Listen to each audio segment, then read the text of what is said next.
Lubsy, welcome down, my brother. Thank you, boss. I'd much rather you not like me because I've told you the truth than you like me because I've fed you bullshit. Definitely not on my wedding day. Did you have a couple of drinks to get through your boring father-in-law speech? It's the best you can do. Fucking hell, you can't. Oh, you are better than this. And then this dickhead is talking about wet-ass pussy. I'm actually playing the triangle in my dad's orchestra this weekend. I'll just get that one in there.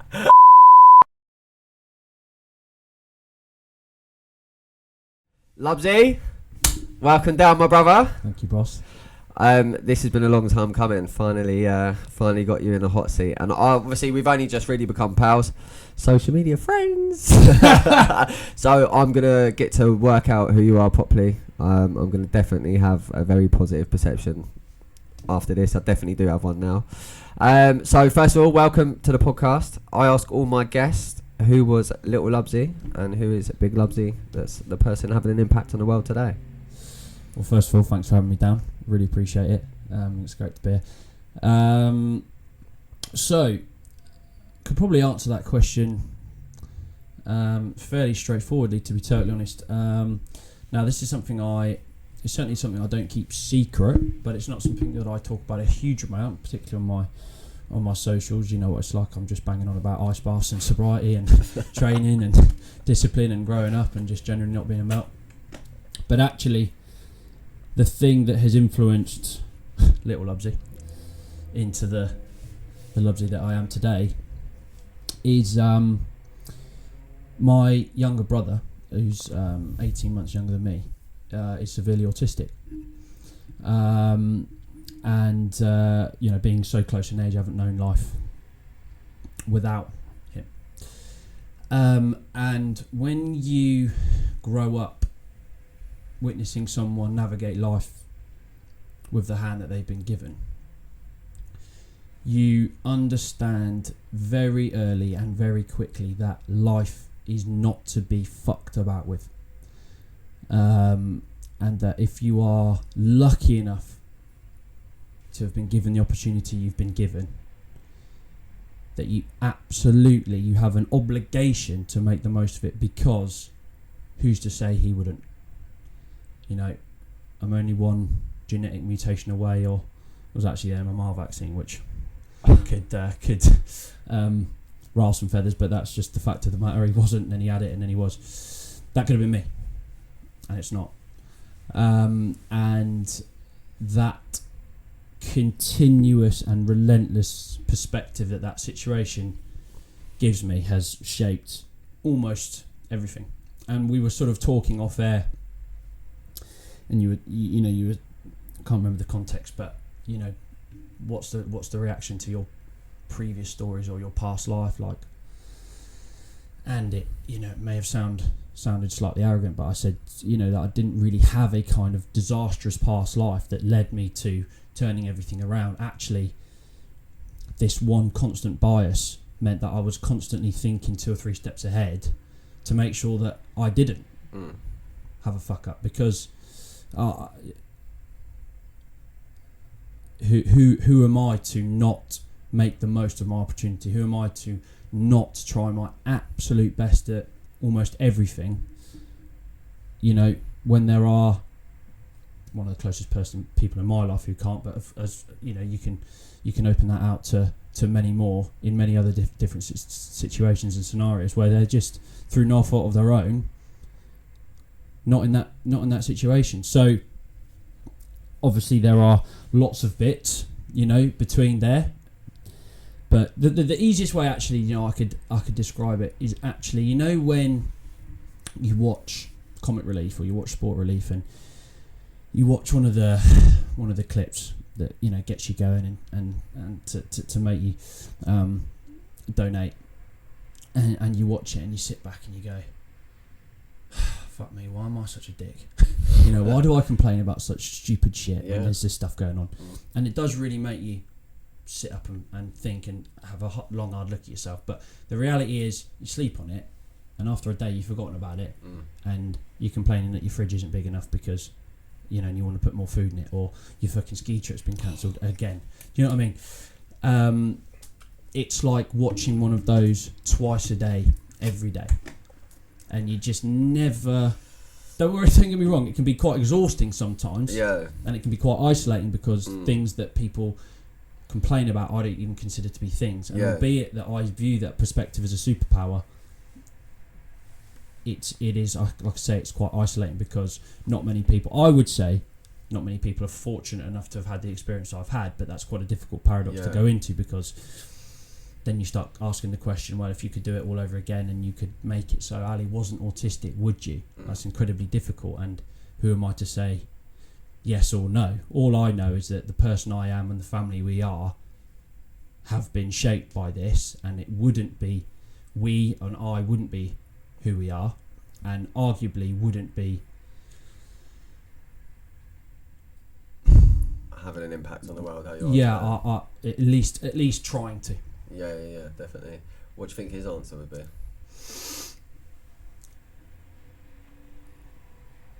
I can't really answer that one. I mean, he's sort of too severe for us to have ever had a proper conversation like that. He can speak and communicate on his terms, but we've never. If I ask him maybe 3 times how is he, I might get a fine out of him. But there will never be a reciprocal. But it's fine. Do you know what? Actually, it's fine. Yeah. And the other thing it teaches you is how much bollocks we're surrounded by. Just left, right, and centre. Nat says to me sometimes, and she's just like, sometimes you can just be so heartless, like not in a hard way, but it's just like, just when I deal with people coming to me and they want to end their life over, like I had a client, his mum, he looked after his mum and she was dying of cancer, and he lifted her up off the toilet, and her last words to him pretty much were, "Why is life so hard?" And that was his mum that he had to care for. So when I'm hearing little petty things, I'm just numb to it, because I'm literally just like, it's just waffle. Everything is just waffle. If you wake up breathing, if you wake up happy, if you wake up with a fucking heartbeat, food in the fridge and water out of the tap, you're one of the richest people in the fucking world. But everything we get sucked in by is just absolute bullshit. It's needs and wants. And of course it's indulged and perpetuated by everyone else. Yeah. Who's also complaining about the same shit. Because you're not gonna complain. I mean, don't get me wrong, I get enough people complaining to me about dumb shit, but you're probably not going to phone me up and say, "Oh, Lubsy, my ski trip's been cancelled again." You're probably going to call someone up who's also had a ski trip cancelled, and then you're just going to fucking waffle on. Bitches, the other. And so on and so on and so on. But yeah, so that's essentially me in a heartbeat, and everything that I'm doing now is just an extension. It's just a vehicle for making the most of that opportunity. This is the route I've decided to go down.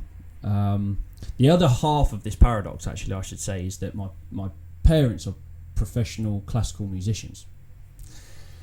So there you go. There you go. I'm actually playing the triangle in my dad's orchestra this weekend. I'll just get that one in there. All right. Yeah. Call my agent. That is class. And so the other half of this paradox is that I've only grown up in a house where people pursue their dreams. Sick. They don't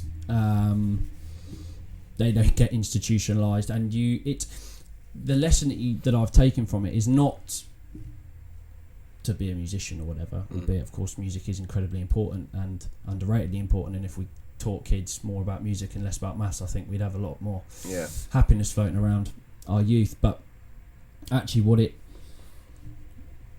the message is, do something meaningful both for you and the community, and if you do that, you'll have everything you ever need.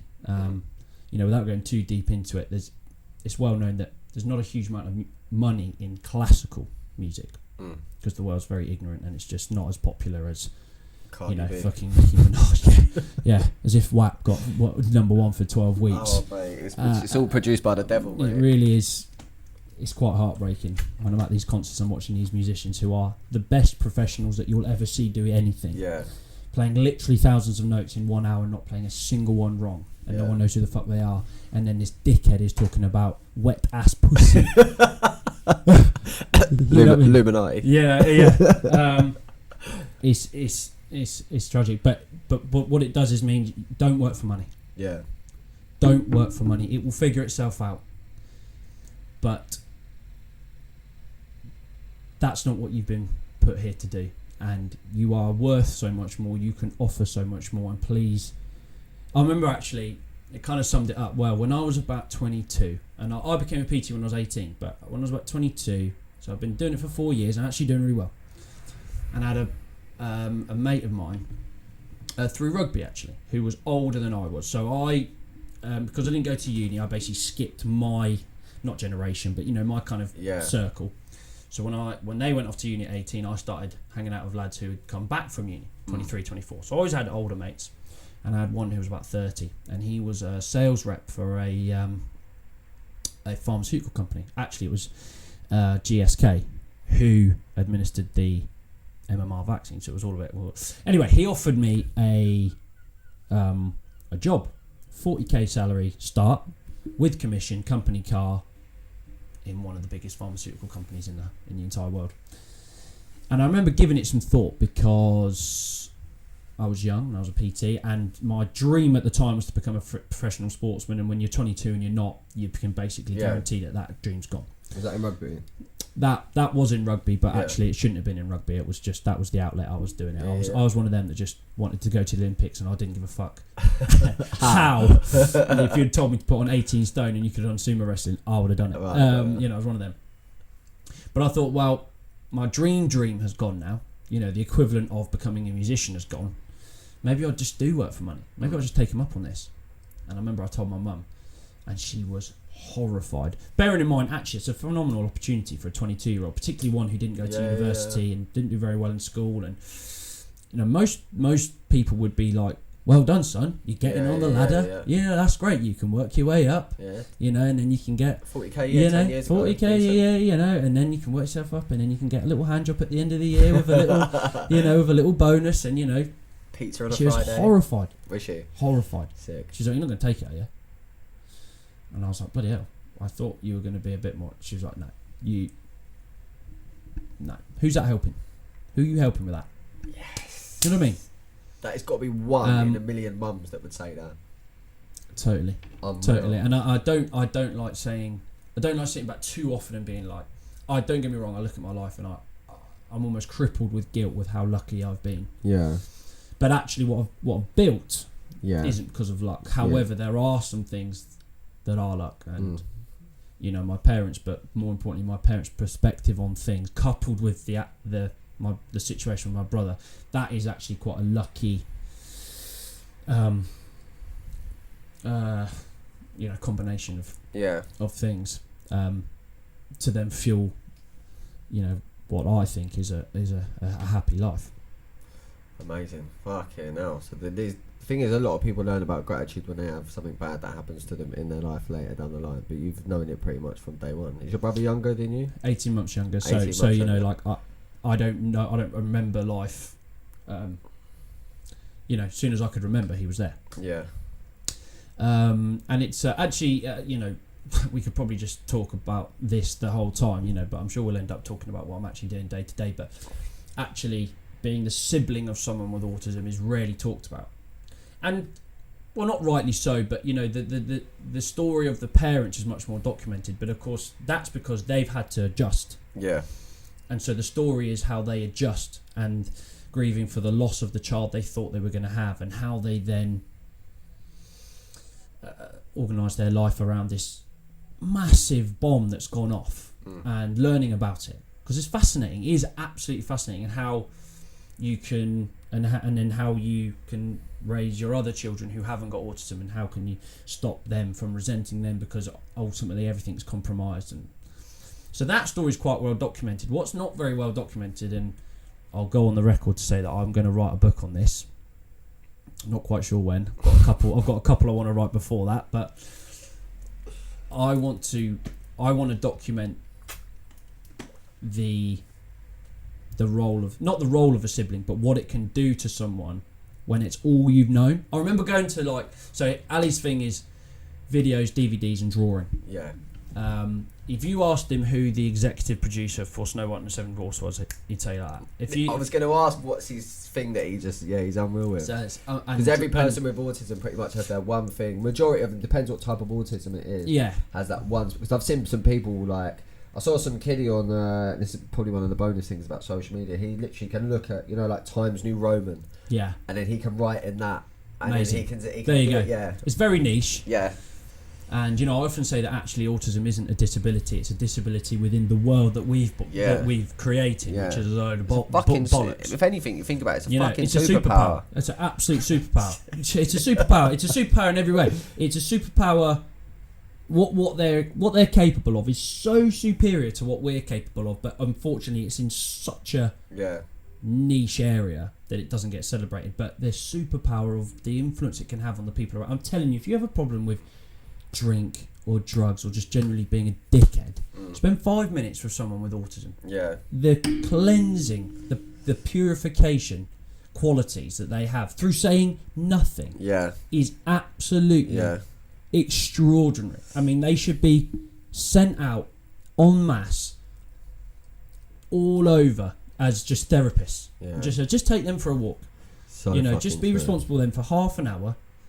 Listen to what they have to say. If they have nothing to say, it's because there's nothing that needs to be said.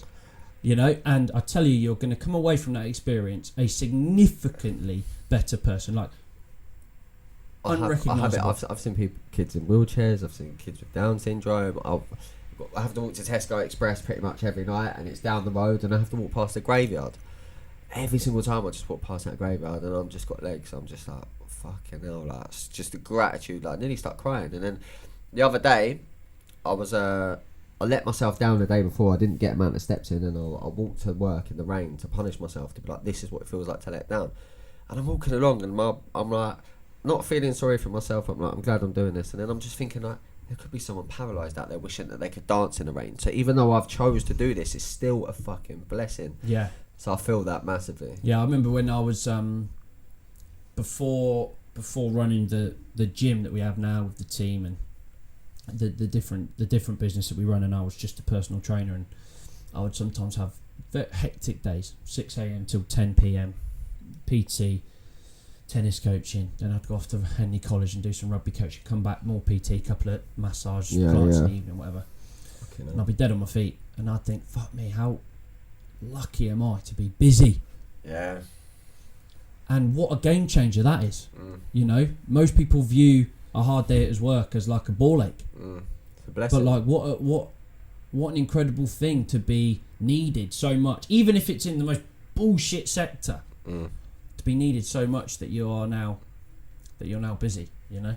Fucking crazy, isn't it? When you look at, but then I also think, like, when you look at life that way, how can you be down? And it's like we spoke about. Only time I get down is when I'm not doing enough of my work. It's the only time I get down is when I wake up, get all my shit done, get to the office, have a couple of clients, and I'm just gutted.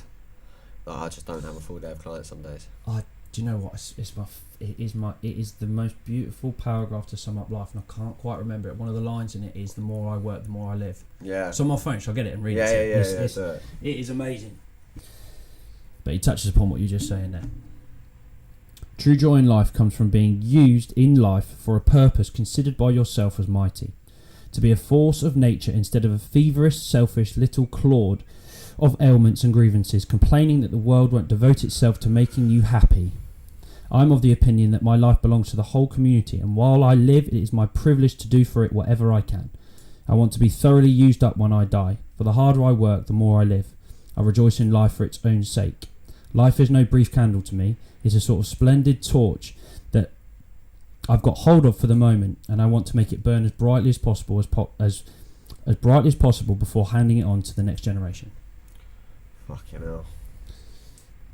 Now, I don't want to sort of just live in sort of hyperbole and quotes and whatever else, but I think that is absolutely exceptional. It's bang on, though. The thing is, it's so rare for people to live like that without, like we said before, like, there's an ultimatum. If someone does something nice for you, it's almost as if we expect that they want something back. It's very rare to run a business or offer a service and just know that you're doing it from the good and the kindness of a heart. Like, every morning, whenever you put your videos out, you don't get paid for cutting it down and putting out a positive message. You do it because it might have one impact. These podcasts, it might just have one impact on one person that might have a family member that suffers with autism. Someone might see one bit of my content and be able to get out of bed that day. I don't get anything back from that. The only is clients are a byproduct of that. I don't need to do all of that to an extent, but I do it because a 23-year-old me never, ever, ever had anything like that. And I think it's so rare. And honestly, when I say to people, like, when they say, what's your purpose? I'm just like, oh, what do you do? I'm like, I just become the best version of myself and give that person to the world. Yeah. Because whenever someone says to you, like, oh, what do you do? It's like, or like, who are you? It's just like, well, I'm this, and I identify myself as my job. I identify myself as someone that serves others for a living. And even when I'm not working, I'm working. Yeah. You know, I could go into the gym and there could be someone that might be struggling with the mental health behind the counter and that. I'll give them half an hour of my time. Because I just believe we're brought up in such a selfish society that there isn't enough of it out there. Well, that's exactly what that quote is saying, that, you know, the more you give, the more you get, and the more insular you become, and the more that you start to resent the world for not giving you everything that it promised. You know, the more that message perpetuates within yourself, and you get caught in an echo chamber of your own thoughts and opinions that manifest, and, you know, and all you seem to do is just take yourself out of that box and just give your time to someone, whether it be professionally or not. Yeah. I actually listened to a psychiatrist talking the other day, and he said the first sort of, you know, obviously depression is a complicated and multifaceted illness.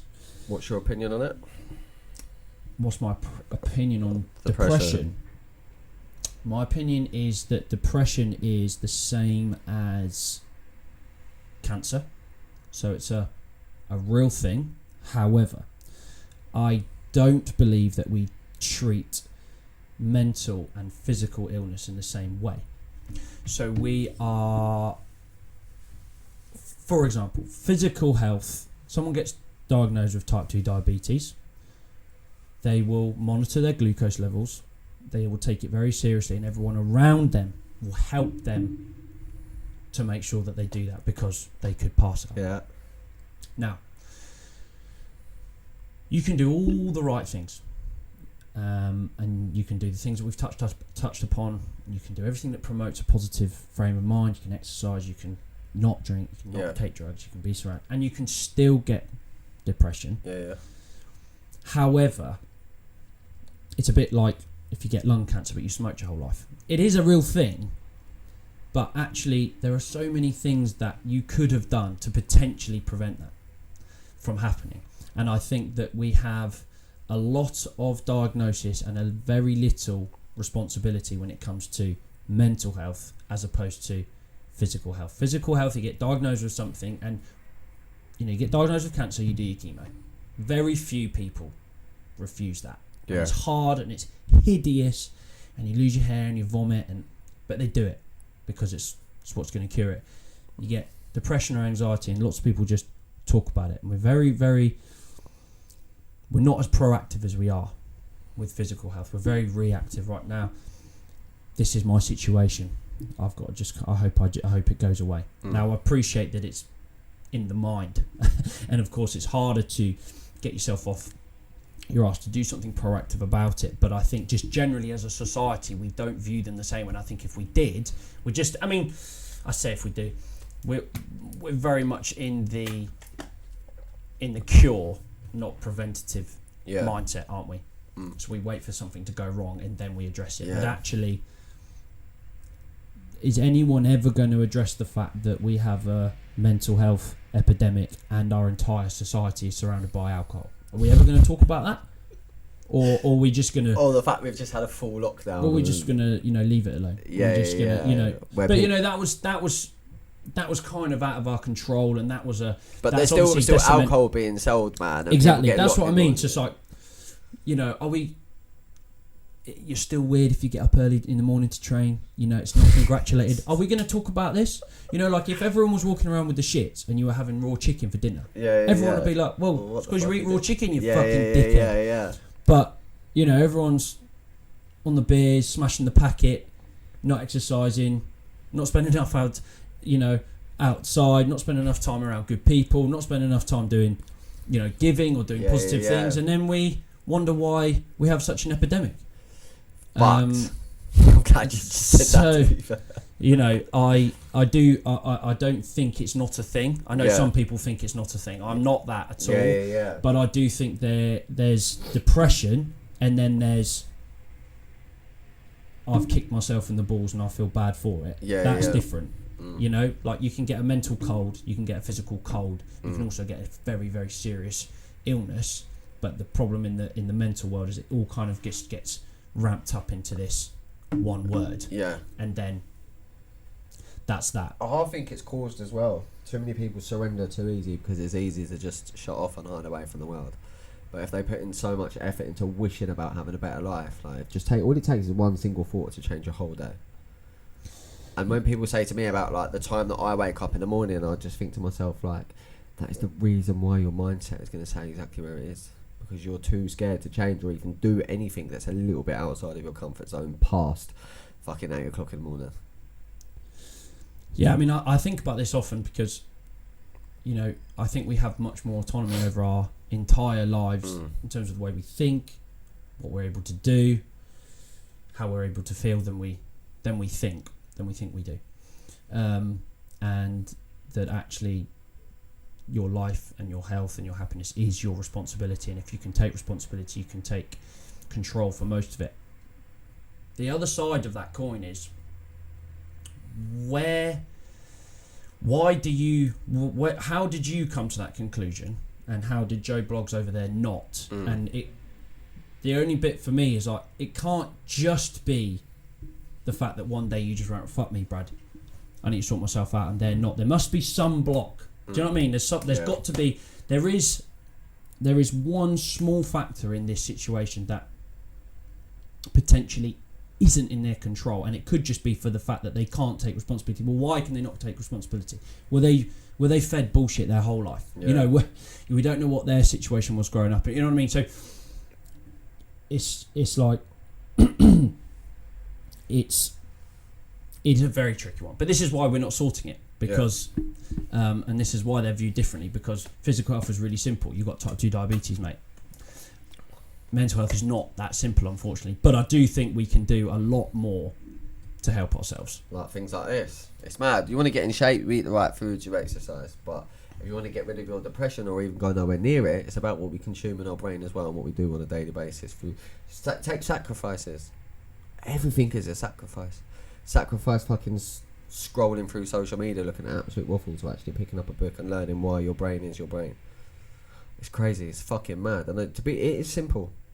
There's so much out there. It's so simple, but I think people are a lot arrogant and naive to it, that to reach out and get help, especially for men these days as well. It's crazy. I think it's getting better, but it's crazy. Definitely part of the narrative is that if you can convince yourself it's not as simple as it is, you can justify the fact you haven't done it yet. Yeah. And that's definitely part of the problem. You know, absolutely no doubt that there'll be a few people listening to this with us saying it's simple, with a lot to say on that. It's not that simple, and they might have a point, but the point that I'm making is that actually, if the bullshit was cut and everyone you know, so it's the same in my business, right, with personal training and gymming. Actually, it is pretty simple. You know, it's not fucking hard. You know, it's not that hard. You know, you've got to exercise. You have got to exercise. Sorry, it's a non-negotiable. Yeah. You've got to exercise. You've got to exercise with intensity. Now, I appreciate that you might not know exactly what you're doing, so you might need a gym or a coach or whatever. But you know, I've never met anyone happy who isn't healthy, and I've never met anyone healthy who doesn't have exercise as a firm part of their routine. So, and I've never met a negative person in the gym at 6 o'clock in the morning. That is absolutely well. Nothing bad happens. No. Yeah, I mean, nothing bad happens before 7 a.m. and nothing good happens after 9 p.m. I mean, I have this joke with the people I work with that actually, if you just listen to your PT, you wouldn't need a PT for very long. I mean, it's not a very complicated process. Train a lot. You know, stop believing all this. Oh, you can just get away with training 3 times a week, so just get your steps in. No. No, the associated benefits with exercise are as powerful as the causative benefits. Just exercise a lot and make it hard. Eat like a fucking grown up. You know exactly what you should eat. Don't give me that. Oh, I'm not quite sure. Right, if I give you a carrot or a Mars bar, which one do you think you should eat? Right then. So just be a fucking grown up and you'll be fine. Don't drink. It's a poison. It's addictive. It's expensive. These are not my opinions. These are a fact. Facts. You know, they alter your brain chemistry. It gives you brain damage. It affects your sleep, which affects your mood, affects your circadian rhythm, it affects your motivation. Therefore, you don't train as much. Again, it's like association plus causation. And take full responsibility. You know, you know, it's funny, really. We're however long into this podcast, we haven't actually touched upon health and fitness, which is essentially what I do. But that's because health and fitness isn't a health and fitness issue. Health and fitness is a discipline and responsibility issue. Nutrition isn't a nutrition issue. Nutrition is a self-worth and a self-respect issue. You know, if the best thing that you can give yourself for a treat is a bottle of wine and a multi-pack of dairy milk, then there's something going wrong with your self-worth, not with your education around nutrition. You know, if your self-worth increases, then all of a sudden you can do a lot better than that for a treat. You know, people are like, do you want a biscuit? And I'm like, no. And they're like, oh, do you never have a biscuit? And I'm like, well, sometimes I have a biscuit, but it's like, it's not wrapped up in my self-worth. It's not something that I think I deserve. It's not something that I punish myself for having. It's just, it's a fucking biscuit, mate. It's way off what I feel like I deserve if I've done well. You know what I mean? And I think that comes from the sobriety. You know, when you stop drinking, you do adopt this almost obnoxious level of self-worth. Yeah, overnight. Almost overnight. Yeah. It's the urge. People don't understand. Chocolate, crisps. We're all when you're a kid, you're seen as that's a treat, and it's rare to have. When you get older, they're just fucking everywhere. Do you know what I mean? So it's seen as like, oh, if I behave myself, I'm gonna have a chocolate bar. Yeah. And it's bullshit because then it becomes an urge. Yeah. And not only is that bullshit, but that isn't the treat. The gym session was the treat. Yeah. You know, going to bed at 8:30 and sleeping till 6 a.m. That's a treat. Yeah. You know, it's so warped, and it spills into our love language. Our love language is warped. Our love language is, oh babe, you've had a hard day, here's a glass of wine. No. Yeah, man. Babe, you've had a hard day. Here's a cup. Luckily, we've invested in a jacuzzi. I've turned it on for you. Yeah. Get in that, relax, take some big, deep nasal breathing, and I'm going to cook you a beautiful meal, and we're going to get to bed on time. Yeah, and I'm going to make sure you're hydrated so that today's shit day doesn't roll over tomorrow into so on, which then puts the weekend on a pedestal, which is never as good as you want it to be. So you go extra hard and you start the week feeling even worse than you did this week, and thus the cycle continues. That's the same as drink as well, though, because it's like, right, when it gets to the end of the week, pure realisation I had ages ago is like, let's say, for example, that 40k job that you got, all of your mates maybe would have been like, right, let's go out and celebrate. So not only are you already on cloud nine, why are you going to go take a substance to enjoy yourself and celebrate, which should add to that dopamine hit you've got from currently being on cloud nine? Then because you've gone out to enjoy yourself and celebrate, and you're literally up here, vibration higher than anything, go out, enjoy yourself, take a substance, then you wake up the next day feeling 100 times worse than what you did when you got the phone call saying you got the 40k job. But it's normalised that every time something positive happens, we have to go out and celebrate, and it just does. To me, as soon as I had that epiphany, like not long ago, it just makes complete sense. Like, why? Everything is like, let's go out for a drink, but it's pointless. I remember I got married in August last year.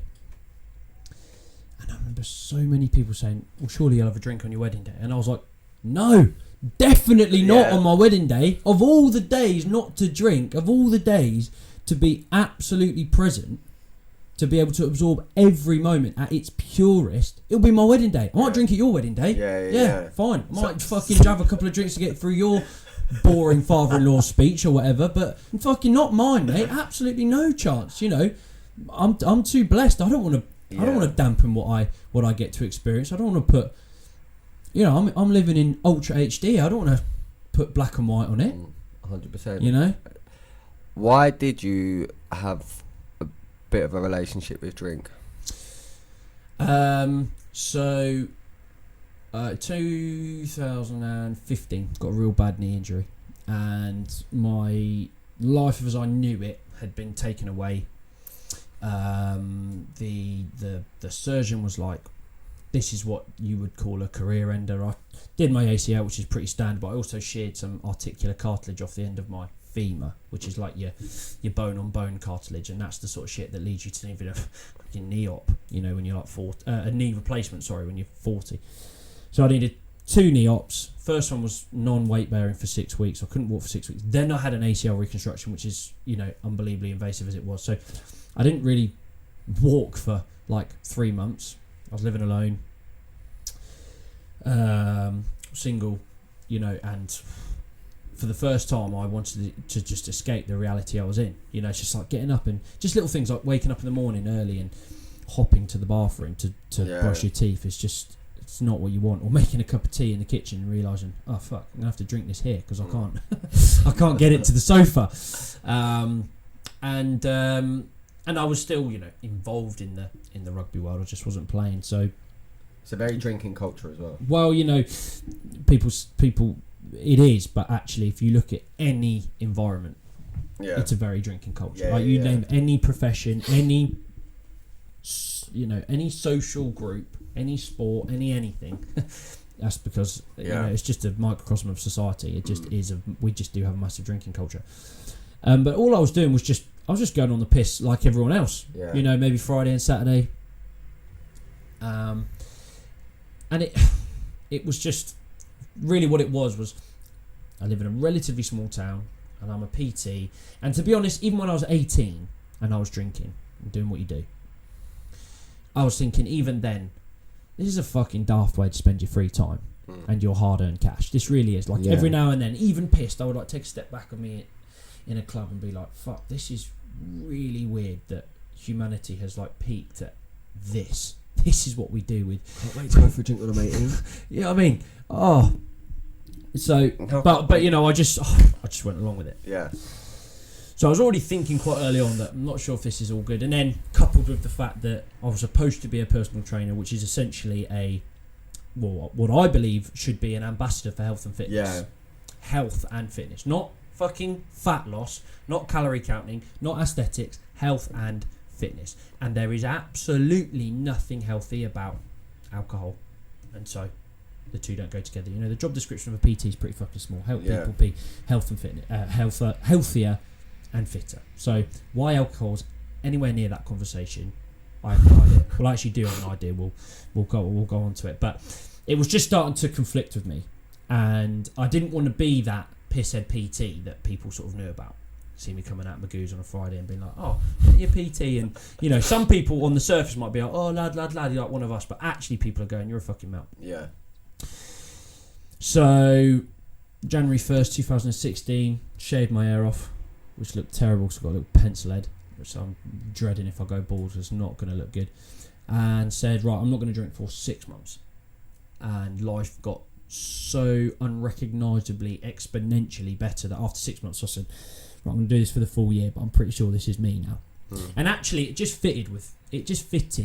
Felt I didn't really like going out. Yeah. Like I say, even when I was 18, and when you're supposed to be most buzzing about clubbing and going out, even then I was having like my little voice. That was probably Ali. Yeah. You know, that was Ali's influence, thinking, fucking hell, really? Is this the best you can do with your spare time at the weekend? Fucking hell, you can't hear your mate, you can't see your mate, you're spinning to try and get more pissed off of WK fucking D. Oh, you are better than this.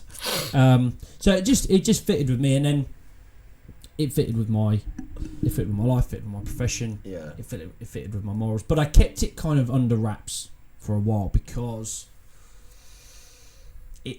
it's not massively relatable, and only in the last two and a bit years I would say that I am secure enough within my ability as a professional to be 100% truthful. So in other words, up until then I always felt like I had to live a bit of a lie just to get people through the door. I didn't have the integrity to tell the truth from the start, and I didn't want to alienate people by saying I don't drink. Yeah. So I didn't say that I do drink. I would just not talk about it, and if it ever came up in conversation I would feed them the whole bollocks like, oh yeah, a glass of wine every now and then is alright. When in reality, when you hear your personal trainer saying, yeah, go and have a glass of wine, they hear my personal trainer said, I can drink wine. And then they have 2 bottles and then they come crying on my shoulder on Monday. And I just let this game continue for a long time. I mean, I was a young guy, and I was just figuring it out, and this is what experience gives you. Yeah. So that's how things were going, and yeah, I wasn't very evangelical about it, to be honest. And then I don't really know what happened. To be honest, I think it was actually I don't know how many PTs or fitness influencers you're aware of on online, but I don't know if you've noticed, but there's this trend that they're all trying to be relatable lads. I mean, I call it the James Smith effect. So just forget about him, but he's had astronomical success. So now there's an army of wankers trying to do what he's done. Now, every industry has an anomaly. Like, I'd love to sit down and have a chat with him. I don't agree with what he says, but I appreciate the way he said it. But he was the PT who never said no to a beer, and it was quite refreshing, and it was quite new, and it was like, oh, I thought PTs were boring chicken and broccoli wankers, But actually, what it started doing is just diluting the message of health and fitness, which is already diluted enough in the rest of the world. Like, the whole world is trying to get you to drink. If we start as personal trainers encouraging you to drink as well, where the fuck is that going to lead us? We're in a health epidemic as it is. 1 in 2 people on earth are obese, while 600 million people are fucking starving to death. Like, we're getting it badly wrong. If little pockets of society can't stand up for what they truly believe in, then who the fuck is? And that was where I started to really go on this mission of, like, actually, it's not that common for a PT to talk about alcohol and it's dangerous, because everyone's so fucking worried about being relatable and likeable that they're not interested in being helpful anymore. Yeah. And this is coupled with the online movement, because if you're not actually dealing with someone face to face, you can only work off technicalities and whether or not you like them via their content. And people don't like the truth. Truth fucking sucks. Mm-hmm. So actually, it's much easier to just feed them bollocks, get them on side, make them think you're a relatable lad, get them to sign up, put them on a calorie controlled diet for 12 weeks, tell them that they can drink and they don't have to give up any of their favourite things and get in the shape of their life, which we all know is complete bollocks at the fundamental point of it. I know technically you can. I talk about it all the time, technicality versus reality. Like, yes, technically you could lose loads of weight without giving up any of your favourite foods while still drinking if you stay in a small calorie deficit, blah, blah, blah. But the reality is, if you are keeping those things that led you to the point of phoning a personal trainer in the first place, then how is that changing your life? You're just continuing in exactly the same direction. You've just slowed down to third gear. You need to do a 180. Do you know what I mean? And the more I started to pursue this mission, if you like, actually the more alone I realised I was, and therefore, albeit I was getting more and more resistance, the more I had to pursue it. Actually, I listened to someone describe it beautifully the other day, and he was saying, embrace the resistance, because that is confirmation that what you're doing has to be done. Right. And he said, if you think about your mission or your message or your mantra, go on, alliteration, whatever, as a plant, the bigger the plant is, or the bigger the plant gets, the more shade it creates. Now, if you don't want any shade, don't grow the plant. You just have sun everywhere. But if you want to grow something, you're going to have to put up with just a bit of shade. And that's resistance. That's the resistance. That's the darkness. But look what you've done. Now, it's harder. You've had to go out of your way to do it. You have to water it, and you're on your own with it. But what do you want to do? Do you want to have nothing and a bit of sunlight everywhere, or do you want to create something magical and get something across and put up with the resistance? I'd much rather you not like me because I've told you the truth than you like me because I've fed you bullshit. Yeah. And that's the mantra in which I live my life now, and that's actually the mantra in which we've built our business on. And it's extraordinary that the buy-in you get from people with that. Actually on paper it seems like quite a risky strategy, but if I am essentially risking the relationship of someone that I've just met by pursuing truth, and we can get through that initial barrier, the buy-in is so much more than if I was to just fed them bullshit. If If I get them on board in a superficial manner, it will be a superficial relationship.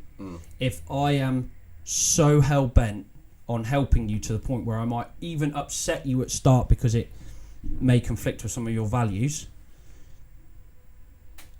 the buy-in in the relationship is so much deeper. Therefore, I get more out of it, they get more out of it, and the whole thing blossoms. But it's not a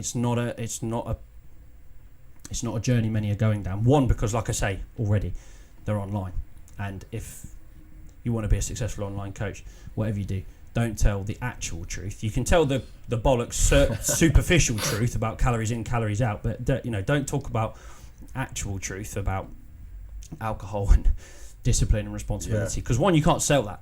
Actually, the things that are going to change your life, you can't sell anyway. Yeah. Discipline's down to you, responsibility's down to you, growing up's down to you.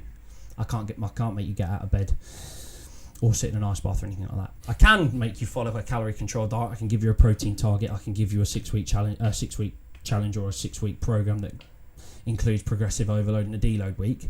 That's all bollocks. Yeah. That ain't Fiesel's fucking problem. You know what I mean?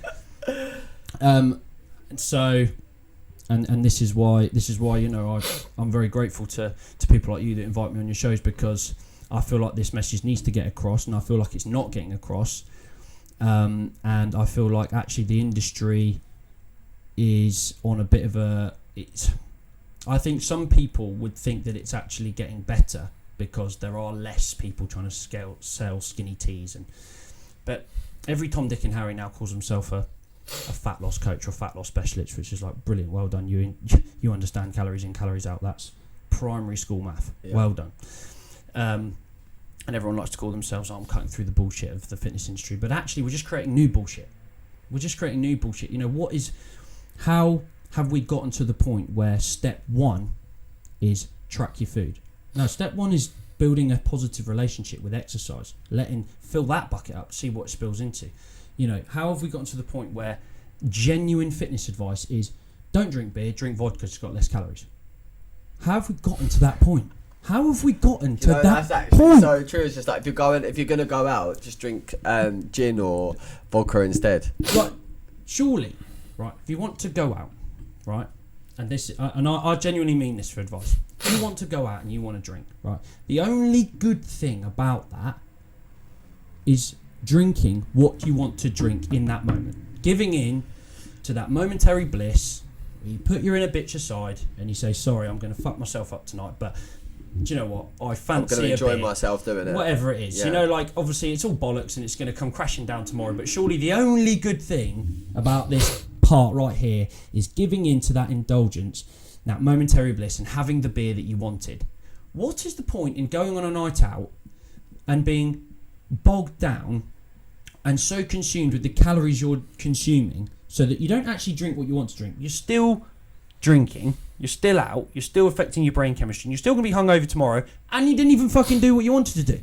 Yeah. And by the end of the night, you're so pissed you're going to end up drinking that drink you wanted to drink anyway.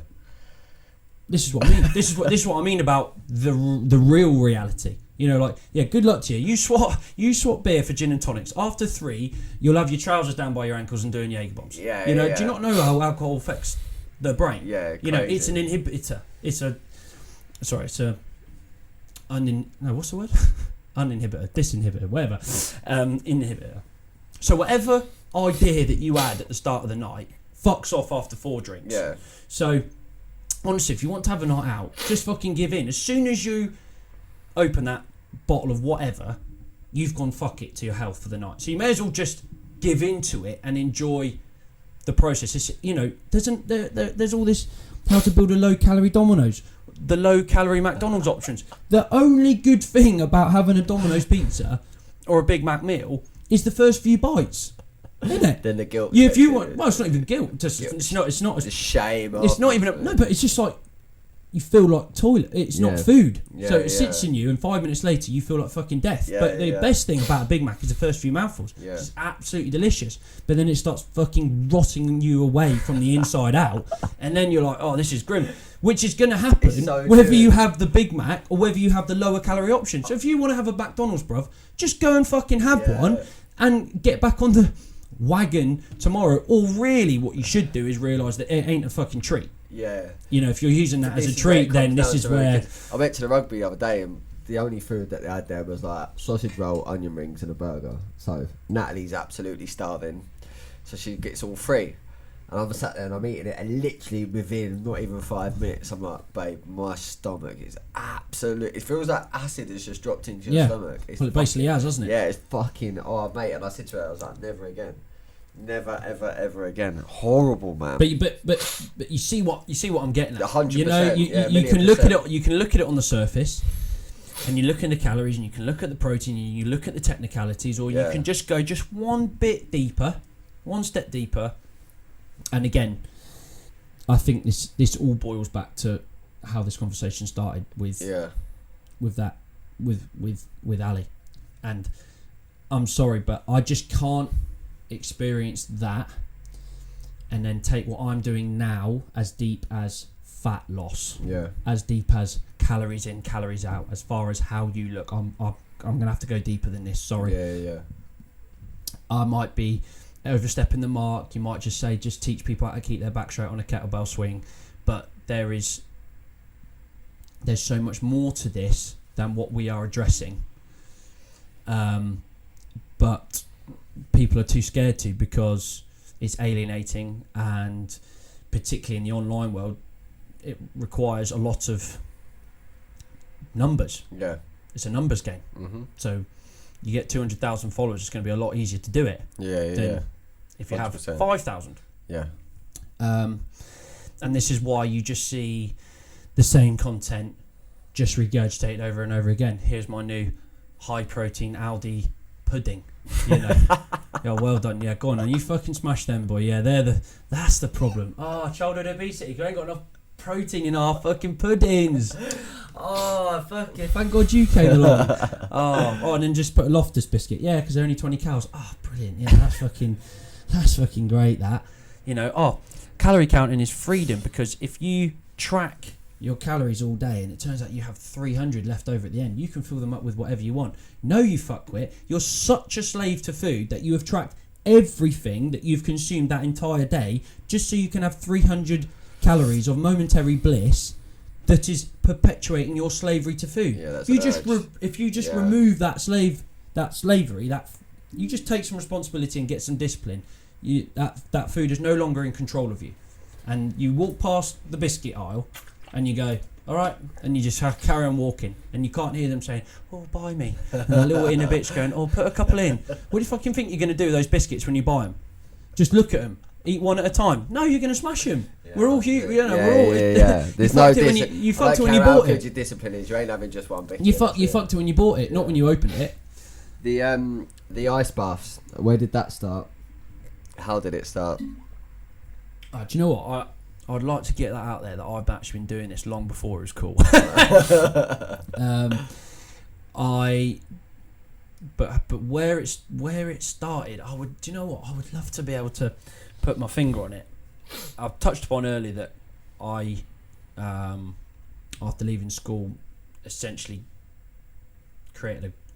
but my friendship group was people a lot older than me. So they've kind of been through that really wanky stage between sort of 18 and 22 where you just think clubbing is fucking awesome. Yeah. They were kind of at the other side of it, and you know, we were playing rugby and ice baths was kind of a thing and whatever. I think I'm just sort of slightly addicted to putting myself through hard things. Situations, yeah. But again, they're not even hard. They're not that hard. Nothing's. If you think about it, like we said before, your brother's been your antidepressant. Yeah. So what the fuck is hard? Nothing. Yeah. Like on everything. I don't care what anyone says. If you wake up, you've got a heartbeat. Everything's a blessing. Parking tickets, blessing. People cutting you up in traffic, blessing. Like, it's just how you look at situations. How do you not know that person's got 2 minutes to get to a hospital? And unfortunately, you as a car they cut in front. But yeah, we get so angry, and next thing you know, we're in a fucking mood for 2 or 3 hours. But if you ain't getting eaten by a fucking tiger, and most importantly, your brain works at 100% level, everything's alright. Yeah, I totally agree. Shout out Ali being the antidepressant as well, my boy. Love it. But there's always been a part of me, I think, that kind of enjoys spiting against the world's narrative. Good. So not enough of it. I almost enjoy, and I get more of a kick out of getting up at 4 a.m. Yeah. When for some reason I've gone to bed at midnight, and there's every reason in the world to stay in bed, to not get up. Yeah. You know, I remember. It's happened many times, but I just remember this one off the top of my head. We were actually it was me and my wife and a couple other people. Actually went to one of my dad's concerts. Brilliant. And we got back quite late. Not late, but 11:30 to 12, something like that. Yeah. And I got up at 4:30 or 5 or something like that. And I trained and had a couple of clients, and I came back. And when I came back, it was about 8 a.m. And they were all groggy as hell. And we hadn't even been on the piss. Yeah. And they were like, fucking hell, you got up and did all that. You're mental. And I was like, well, yeah, maybe. But out of the four of us, who's got more energy right now? Yeah. You know, like, you stayed in bed and you look groggy as fuck. So And true. you know, so there's always been a part of me that's just almost just to spite the world. Yeah. And that's the kind of the ice bath thing, you know. It's like, oh, you're mental. And I'm like, yeah, fucking right. Watch how mental I am. I'm going to get it. I'm going to get in when it's fucking frozen on top, and I'm going to break that ice, and I'm just going to get in just to show you how much of a pussy you are. Shut this up, and just to show you that, do you know what? It can be done. You're not going to die. You're going to be fine. You're going to sharpen your discipline sword. You know, it's gonna flow over into other things. You know. So many people say it to me. They're like, "Oh, you get up at 2:45." I'm like, "Yeah." They're like, "Well, what time you go to bed?" I'm like, "Doesn't matter what time I'm in the bed. It's the fact that I made a promise to myself that I was going to get up. And unless my brain is literally just like, bro, you need rest, then I'll listen which to my it brain. happens every Which now. it happens every now and then. Happens with Jake was when I film at 5 o'clock in the morning. I didn't get to sleep, couldn't get to sleep, and I knew that I would feel like shit. There's no point putting out content if it's going to be fucking half-assed. And as soon as you have that fine balance between actually needing it and your brain just going and your inner self just going, you need to chill, and that's when you can chill and it's guilt-free. And the fact of like, can I actually get up? Can I get this done now 100%? Because there's a fine line between just being fucking lazy and that bitch part of your brain that you say kicking in and going, oh, well, it's quite warm here. The hardest thing in the world for me to do, I love my missus to absolute bits. She's an absolute solid 30 out of fucking 10. Is leave that bed first thing in the morning when she's cuddled up to me at 2:45 in the morning when that alarm goes off. It's the hardest thing to do is do that. If you can do that, if you can go and exercise, and if you can get in freezing cold water before anything else in the fucking day, you're absolutely cracked it.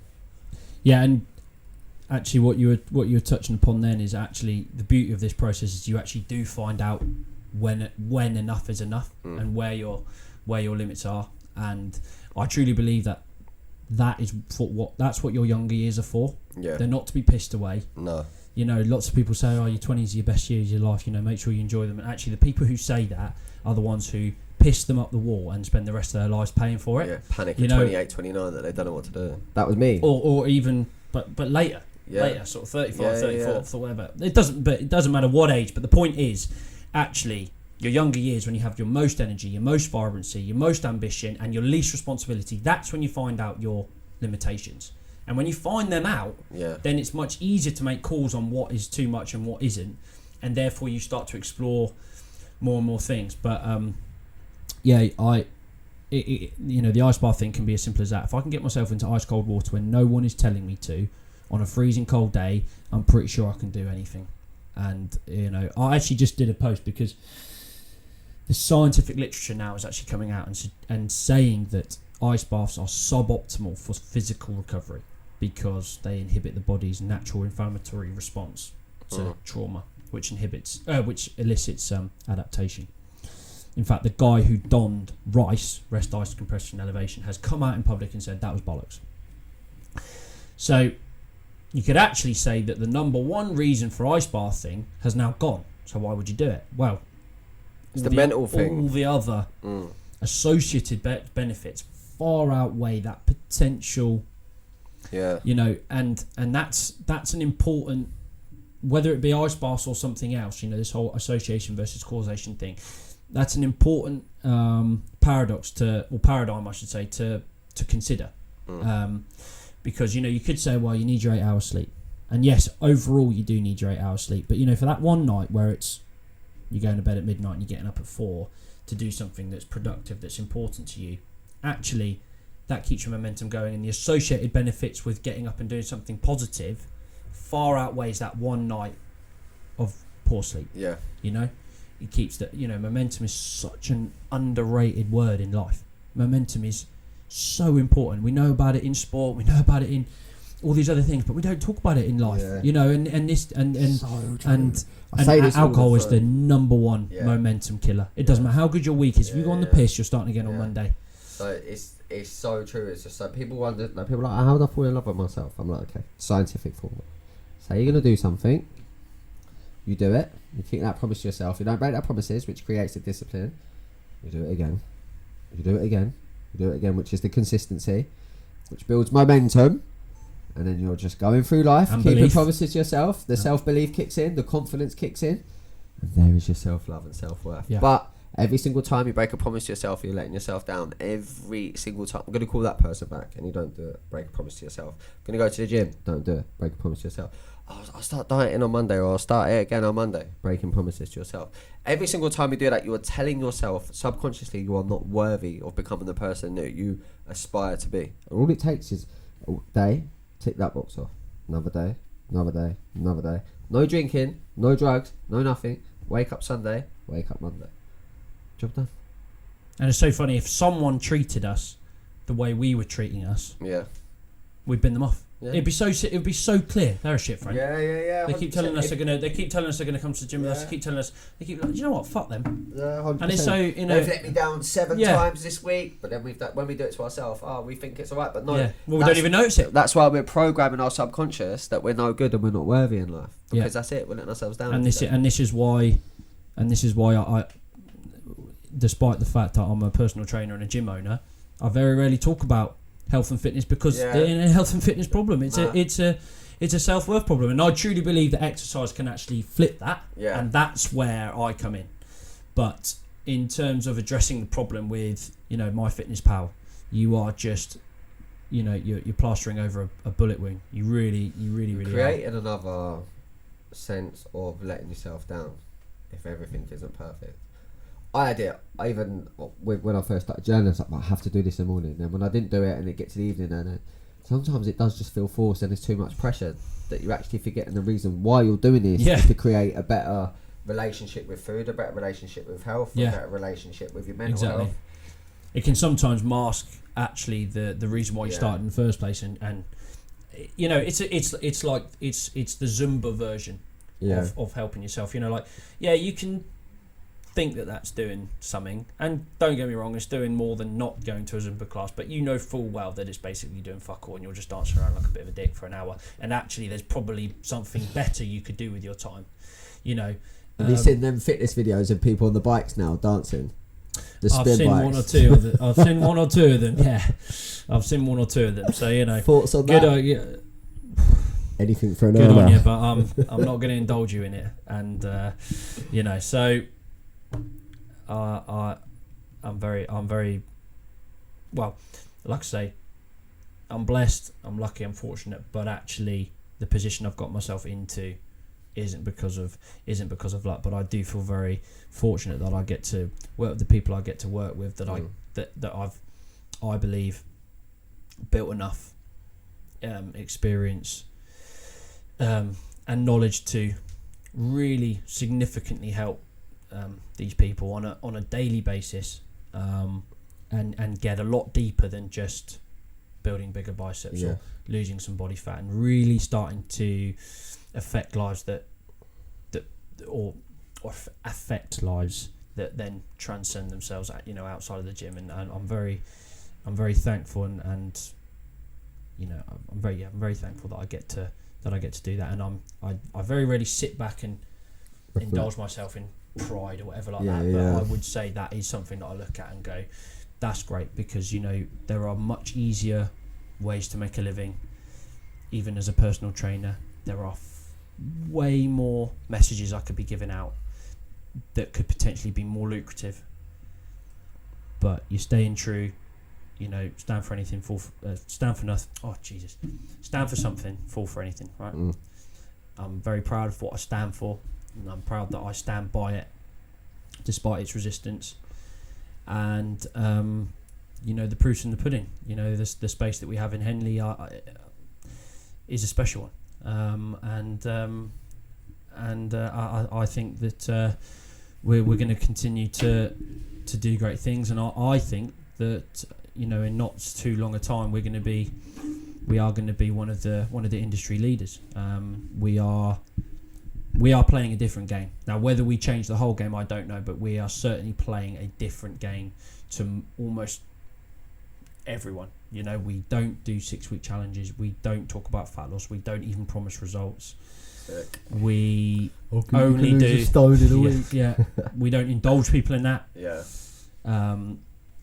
We only run morning classes because you're not going to change your life by training in the evening. And if you're looking to change your life, which you are, because otherwise you wouldn't have phoned me. Yeah. Then why is our first option for doing something hard the easy one? Do you know what I mean? 100%. That's give me a little light bulb moment for my job. And that's where I talk about risking the potential business or the potential relationship at step one. Yeah. It's much harder for me to get there before work, and I come after. No. And you could say that genuinely not everyone can do it, but the percentage is actually very small. And why do you think? What's the reason behind not being able to do it? Well, there are some genuine reasons, like some people work night shifts, and single parents. Fucking hell, some people have to get on a train at 10 to 6 to get to the office. There are genuinely any guilt when you still don't let them come in for an afternoon session. Well, I mean, they can have PT if they want, but we transitioned, so it's not like this has always been the case. Massive risk. It is a risk. Massive risk. It is a risk, but the return on the risk has been so profound that I have not thought about it twice. Oh, cool. And like I say, there are a percentage of people that of course can't make that, but the reality is the percentage of those people who would then come in the evening consistently is so small it's not actually worth reconfiguring the business plan. And we'd be spreading ourselves too thin. And when we did run evening classes, easily the flakiest part of the community were the evening classes, because it only takes one bad email, one missed train, one bad day. Yeah, that's so true. And before, when you wake up, there's no negative to come with you, and the thing. Yeah. And I'll tell you what as well, Brad, which is quite interesting, is when you don't have a fallback, you actually listen to the alarm. So lots of people would sign on for the 6 a.m. class when we had a 6 p.m. class as well. And I would say, and this was pre-COVID, when we were running a very different business. We had like 30 members, right? So I'm talking like, when I say 2 or 3, I'm talking 10% of the community would not turn up and come at 6. Not always. But they did that because they said, the alarm went off and I just wasn't feeling it, so I thought I'll just come to the 6. Now, it doesn't matter how disciplined you are, how motivated you are. When the alarm first goes off, there is always a little part of you that's like, fucking hell, this is bliss in here, I'd love to stay. Now, little part, I'd say not fucking 90% of your brain, mate. There you go. Now, obviously, the key is to not negotiate with that part. But the point is, no one gets up at 5 a.m. and goes, "Oh, hey, fucking come on then! Oh, I've got to wait 45 minutes for the gym." Unless they catch him for a flight. Oh, yeah, exactly. And so, if you give yourself enough of a reason to indulge into that, you will. But you take that away. Yeah. They go, fucking hell, I'm quite tired. But if I don't get up now, I'm not going to be able to do it. Yeah. And that's profound. I think it's more profound than people think. And I really, truly, honestly believe that people mainly run evening classes because it's the way things have always been done, and they're not brave enough to challenge the status quo. And so when people join us, right, they get a gym, but they also get a discipline stick that they never knew they had. Because you have to get up. Yeah. Now, there's a lunchtime class, don't get me wrong. There's a lunchtime class in the midday and a 9:15 class. So you don't necessarily have to get up in the middle of the night. But it's the same sort of principle. You have to make it work. Yeah, of course. It's not the Still easy... Have to go bed it's not the easy, I'll just do it after work. Yeah. Secondary thought. You know, it's very, very much part. It's a conscious, intentional decision. And you know, you've got two types of people in life. You've got people who live with intention, and you've just got people who accept. Yeah. Life. Yeah. And all these tiny little things, again, it kind of goes back to the association versus causation.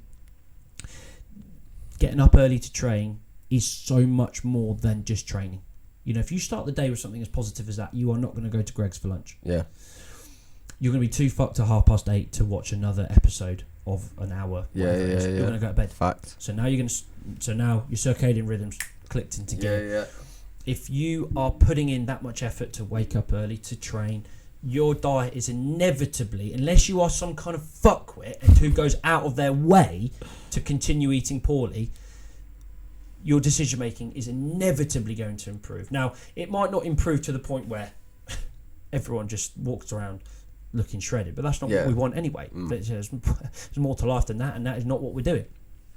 That is not the point of what we're doing. But you know, you start the day with something positive.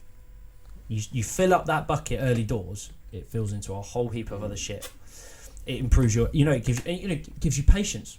It gives you tolerance. If something does happen at work, that means you have to stay a bit later. Don't matter. I've had my time. Yeah. No dramas. Yeah. The meeting running a bit late.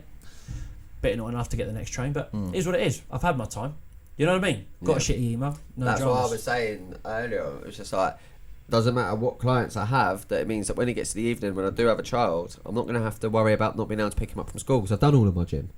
I've gone and took care of business before 7 o'clock in the morning, so then I can get back. I can have breakfast with my missus, the kid, right? And then fucking take him to school, go to work, come back, and then it's job done from fucking 3 o'clock. But people don't realise that they can program themselves to live that way. But it's always like, oh, I'll do it after work. Waffle. Well, it's intentional versus accepting. People just accept that the way the world works and it's 9 to 5 and there's nothing you can do about it. Or, actually you can adopt a level of autonomy that we're not taught that we have, and live with intention and reverse engineer your life to be however you want. By the way, it doesn't have to be this way. Yeah. It might not be. It might only work for you for 6 months. It might not be to pick your kids up from school, but we could just go on and on and on and talk for hours. But it's a very, very interesting case study into human behaviour, personal training, because on the whole, you're working with fairly well-off, middle class, what you would assume to be successful people who just have a myriad of problems. They've either sacrificed their whole life to work, they don't know their kids, or their partner's left alone a lot, they're feeling estranged and lonely, and it doesn't matter that they live in a 5-bedroom house, but they also can't really start their own venture because when they're back, they need to kind of be together. The kids have got their fucking head in the clouds because they don't live in the real world. It's just like, oh my God, what we define as success is so far away from happiness. It's untrue. And I've just seen it time and time again. And, even I'm sort of struggling to formulate all the data that I've, unintentionally and subconsciously collected. But I will do one day, and I'll be able to really articulate it, in a much better way. But there's, for me, I'm happy making the same amount of money that I'm making now for the rest of my life, so long as I can, pick the kids up from school, or there's a random football match during the day and I'm one of the parents on the side, because I promise you, your kid doesn't give a fuck that they're taking you to California in the summer. They want you there to watch them play football. I remember my dad did, and it was those are the memories I have. And holidays weren't a massive thing growing up anyway because of Ali. We couldn't go away as much, blah blah blah. But those were the things. I'd look over and it would be a year 9 rugby game at 2 o'clock in the afternoon. There'd be my fucking dad. I had the same There'd be my thing. dad, and it would be like, how many other dads? There's like one other dad, and there he is, and he'd take me home. I can't come because I've got work, and you're the kid getting in the car with his dad after the game. Yeah, that's right. You can come over with my dad. Oh, it's cool that your dad's here. Yeah, fucking is. Yeah. Too. It fucking is. Melior means for the pursuit of the better in Latin. How do you plan on pursuing the better in life? Bloody hell. Bombshell. Comes out of nowhere. I would say pure and simply through the pursuit of truth. I think it might be a Jordan Peterson one, I'm not quite sure, but there's a phrase that says always tell the truth, or at least don't lie. And I really like that because actually you don't always have to be like brutally honest, but you can't be anti-truth. And what we were talking about earlier about swapping from beer to vodka, that's anti-truth. That's really damaging, you know. And that's just one example. But I just think that telling the truth as often as possible on the whole and long term is probably going to put you in a pretty good place. Clean hearts always win. I'd like to think so. Yeah, work hard and be nice. Obviously, it's been an absolute pleasure having you on, mate. That's blown me away, and I know so many people will benefit from this. Thank you very much. I appreciate your honesty, I appreciate your time, and I appreciate you. Thank you very much for inviting me on, mate. So glad you enjoyed it. As always, thank you for watching. Please like, share, comment, subscribe, and please push this into the path of someone that you may feel will benefit from it. Merely a fucking movement, baby.